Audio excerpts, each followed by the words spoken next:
Hai guys, perkenalkan kami dari kelompok 2. Kami akan mempresentasikan hasil diskusi kami. Di sini kami akan membahas tentang pemilihan bidang usaha. Ditonton sampai habis ya. Pemilihan bidang usaha. Pengembangan wawasan jenis bidang usaha. Sangat banyak usaha yang bisa kita garap. Mana yang akan dipilih sangat bergantung pada beberapa hal, antara lain: yang pertama, minat seseorang. Misalnya, berminat dalam hal industri atau kerajinan dan perdagangan atau jasa. Yang kedua, ada modal. Apakah sudah tersedia modal awal atau belum? Atau apa saja yang sudah dimiliki? Dan yang ketiga, ada relasi. Apakah ada keluarga atau teman yang sudah menekuni usaha yang sama atau usaha yang akan dikerjakan memiliki relevansi atau saling menunjang dengan usaha yang akan kita buat. Mengetahui banyaknya bidang usaha yang bisa dimasuki oleh wirausaha baru. Circular flow antara rumah tangga produsen dan rumah tangga konsumen. Bila rumah tangga produsen mengalami kemajuan, maka akan berdampak positif terhadap kemajuan rumah tangga konsumen. Pendapatan per kapita rumah tangga konsumen akan meningkat, daya belinya pun akan meningkat. Apabila daya beli masyarakat meningkat, maka hasil produksi yang diproduksi oleh rumah tangga produsen akan diserap oleh masyarakat. Kerjasama rumah tangga produsen dan rumah tangga konsumen ini berjalan sepanjang masa dalam bentuk circular flow yang saling menunjang kemajuan. Sebagai orang yang kreatif, calon-calon wirausaha akan melihat banyak peluang usaha yang dapat diciptakan. 5 jenis usaha. 1. Ekstraktif. 2. Agrasis. 3. Industri. 4. Perdagangan. 5. Jasa. Rintisan usaha wirausaha baru. Jika dikaji lebih lanjut, bagi orang-orang kreatif, banyak terbuka lapangan untuk berwirausaha. Sebelum sampai ke penetapan pilihan usaha apa yang akan dibuka, maka calon usahawan harus melakukan survei, observasi lapangan, dan banyak bertanya bagaimana seluk-beluk usaha bisnis dalam bidang tertentu. Kita harus tetap berhati-hati jangan sampai mendapat teman palsu yang pura-pura mau menjadi partner baik tetapi malah menjerumuskan. Bolehlah kita berasumsi bahwa tidak semua orang itu baik. Jasa. Asumsi ini akan membuat kita lebih waspada terjun ke lapangan bisnis. Faktor kemampuan banyak menyangkut pengalaman, keterampilan yang dikuasai.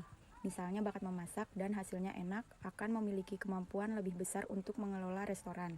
Sedangkan faktor relasi sangat berguna untuk memperoleh sumber barang menjadi langganan, membantu permodalan, sumber tenaga kerja atau karyawan. Yang pertama, mengelola bisnis di rumah sendiri. Artinya, mengelola bisnis tertentu secara profesional dengan memanfaatkan bagian rumah dari rumah sendiri yang dilakukan oleh seseorang atau tim dengan tujuan mencari pengalaman. Misalnya, membuka usaha kue, rumah makan, usaha menjahit, seni tari, les pelajaran, dan salon kecantikan. Yang kedua, mengelola usaha rumah kos. Usaha yang bisa kita lihat merupakan tren di daerah perkotaan, khususnya di sekitar kampus atau perguruan tinggi, lokasi pusat pendidikan, dan pusat kesehatan.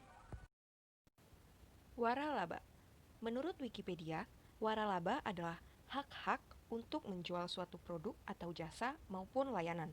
Sedangkan, menurut versi pemerintah Indonesia, yang dimaksud dengan waralaba adalah perikatan di mana salah satu pihak diberikan hak memanfaatkan dan menggunakan hak dari kekayaan intelektual atau pertemuan dari ciri khas usaha yang dimiliki pihak lain dengan suatu imbalan berdasarkan persyaratan yang ditetapkan oleh pihak lain tersebut dalam rangka penyediaan dan penjualan barang dan jasa. Sedangkan menurut Asosiasi Franchise Indonesia, yang dimaksud dengan waralaba ialah suatu sistem pendistribusian barang dan jasa kepada pelanggan akhir, di mana pemilik merek atau franchiser memberikan hak kepada individu atau perusahaan untuk melakukan bisnis dengan merek, nama, sistem, prosedur, dan cara-cara yang telah ditetapkan sebelumnya dalam jangka waktu tertentu meliputi area tertentu. Berikut 5 contoh dari usaha waralaba. Yang pertama, McDonald. Yang kedua, Kentucky Fried Chicken. Yang ketiga, Texas Fried Chicken. Yang keempat, mini outlet seperti Indomaret atau Alfamart. Yang kelima, ada soft drink. Pengeceran retailer. Perdagangan eceran adalah mata rantai terakhir data penyaluran barang dari produsen sampai kepada konsumen. Sedangkan pedagang eceran adalah orang-orang atau toko-toko yang kerja utamanya mengecerkan barang. Kelompok pelaku bisnis retail. A. Kelompok grosir dan hipermarket. B. Kelompok supermarket dan departemen store. C. Kelompok minimarket modern. D. Retail kecil tradisional. Perdagangan besar. Perdagangan besar ialah segala aktivitas marketing yang menggerakkan barang-barang dari produsen ke pedagang eceran atau ke lembaga-lembaga marketing lainnya. Jika kita lihat dari proses marketing yang meliputi konsentrasi, ekuasi, dan distribusi, maka proses pengumpulan dan pengembangan atau konsentrasi dan ekuasi dilakukan oleh perdagangan besar. Apakah kegiatan distribusi itu merupakan kegiatan perdagangan besar atau bukan? Ada 3 macam sifat yang bisa diperhatikan. Yang pertama, motif pembelian. Motif pembelian memiliki tujuan bahwa barang bukan untuk dikonsumsi, tetapi untuk dijual kembali dengan memperoleh keuntungan. Yang kedua, jumlah pembelian. Kita mengenal beberapa kategori konsumen. Yang pertama, komersial consumers. Yang kedua, industrial consumers. Dan yang terakhir, governmental consumers. Yang ketiga, cara-cara usaha dari perusahaan tersebut. Mengenai cara berusaha, ada beberapa kriteria, yaitu yang pertama, perdagangan besar mempunyai usaha yang diskriminatif, hanya melayani pedagang eceran, tidak melayani semua konsumen. Yang kedua, transaksi perdagangan besar adalah besar, dalam arti lebih besar dari kebutuhan sehari-hari. Dan yang terakhir, harga-harga dapat berubah sesuai situasi, bukan one price policy seperti pada pedagang, tetapi dapat diadakan courting, kredit cara-cara pengiriman, dan sebagainya. Fungsi-fungsi pedagang besar. Yang pertama, pengumpulan dan penyebaran. Inilah fungsi utama grosir. Mereka berusaha mengumpulkan barang dari berbagai produsen, kemudian menyebarkan ke pedagang eceran. Yang kedua, pembelian dan penjual. Kegiatan pembelian sangat menentukan kelancaran grosir untuk mengembangkan tugas dan tanggung jawab menyampaikan barang dan jasa ke konsumen. Setiap pembelian harus berdasarkan barang yang laku di pasar.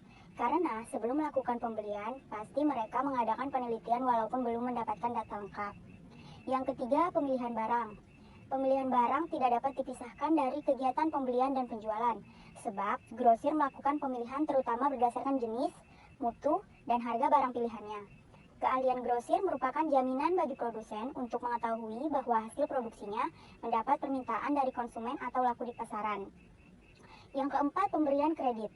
Dengan meningkatnya hasil perusahaan dan meluasnya pasaran barang, maka pemberian kredit meningkat. Dalam hal ini, fungsi kredit sangat memegang peranan penting umumnya dalam hasil industri yang ditampung oleh grosir. Yang kelima, penyimpanan. Penyimpanan merupakan fungsi grosir yang tidak dapat diabaikan, apalagi dengan semakin jauhnya konsumen. Setiap kali proses pembelian terjadi, biasanya disimpan lebih dulu dalam gudang untuk diolah lagi atau dipilih untuk memudahkan penjualan. Dan yang terakhir, pengangkutan. Mengingat jauhnya pedagang eceran dan konsumen yang harus ditemui oleh grosir, maka fungsi pengangkutan sangat penting bagi kelancaran penyampaian barang para pedagang eceran atau konsumen.